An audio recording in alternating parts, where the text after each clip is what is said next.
Você já imaginou viver em um lugar onde um simples sorriso pode ser perigoso? Onde uma gargalhada pode custar a sua vida? Parece coisa de filme distópico, mas isso aconteceu de verdade. Essa é a história do tirano, que proibiu o riso. Para entender essa história bizarra, a gente precisa viajar para um dos lugares mais fechados e misteriosos do mundo. A Coreia do Norte. Lá, durante o governo de Kim Jong-il, e depois com seu filho, Kim Jong, a alegria se tornou um ato controlado pelo Estado. O momento mais extremo dessa proibição aconteceu em 2011. Logo após a morte de Kim Jong-il, o regime decretou um período de luto de 11 dias. E as regras eram brutais. Ninguém podia beber álcool, ninguém podia fazer compras de lazer, ninguém podia comemorar aniversários e, o mais inacreditável, ninguém podia rir. Isso mesmo, rir era considerado um desrespeito profundo à memória do querido líder. Se alguém fosse pego sorrindo, contando uma piada ou mostrando qualquer sinal de felicidade, as consequências eram terríveis. A pessoa podia ser presa, enviada para um campo de trabalhos forçados ou, em casos mais graves, simplesmente desaparecer. As patrulhas de vigilância nas ruas não procuravam apenas por crimes, mas por expressões faciais. Um sorriso no momento errado era uma prova de traição. Mas não pense que isso aconteceu só uma vez. Relatos de pessoas que conseguiram fugir da Coreia do Norte contam que em várias outras datas a alegria também é proibida. Aniversários de antigos líderes, dias de luto nacional ou períodos de crise econômica são marcados por essa mesma regra sombria. Nada de festas, nada de comemorações e, principalmente, nada de risadas. O governo monitora tudo. O simples ato de mostrar felicidade pode ser interpretado como um desafio ao regime, como se a pessoa não estivesse sofrendo junto com a nação.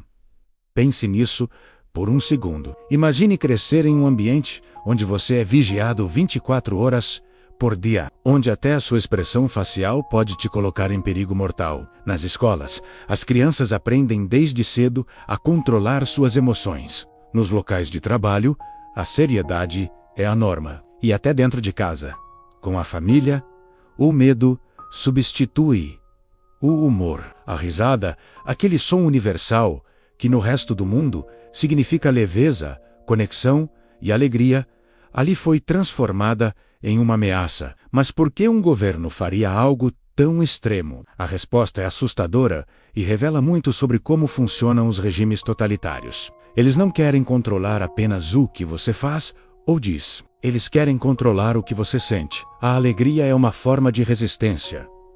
O riso é um ato de liberdade. Quando as pessoas riem juntas, elas criam laços, compartilham uma humanidade que o poder não pode tocar. E é exatamente isso que um tirano teme. Ao proibir o riso, o regime norte-coreano tenta eliminar o último refúgio de liberdade que existe dentro de cada pessoa. Ele tenta sufocar a centelha de esperança e individualidade que o humor representa. É uma tentativa de criar uma sociedade de robôs, onde todos sentem e pensam da mesma forma, de acordo com o que o líder determina. O riso também pode ser subversivo, uma piada sobre o governo, um comentário irônico.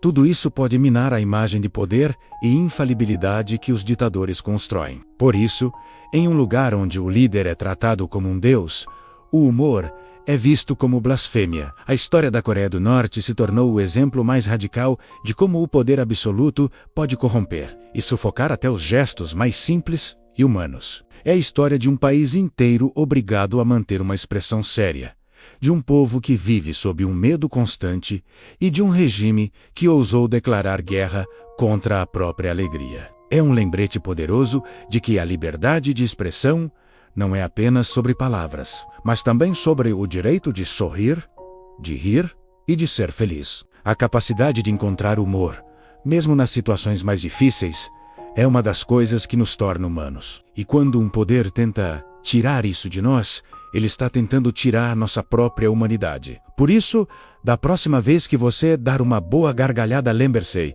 do quão precioso é esse som. Em alguns lugares do mundo, ele ainda é um ato de coragem. Obrigado por assistir. Se você gostou desse vídeo e quer saber mais histórias como essa, não se esqueça de se inscrever no canal e ativar as notificações. Até A próxima.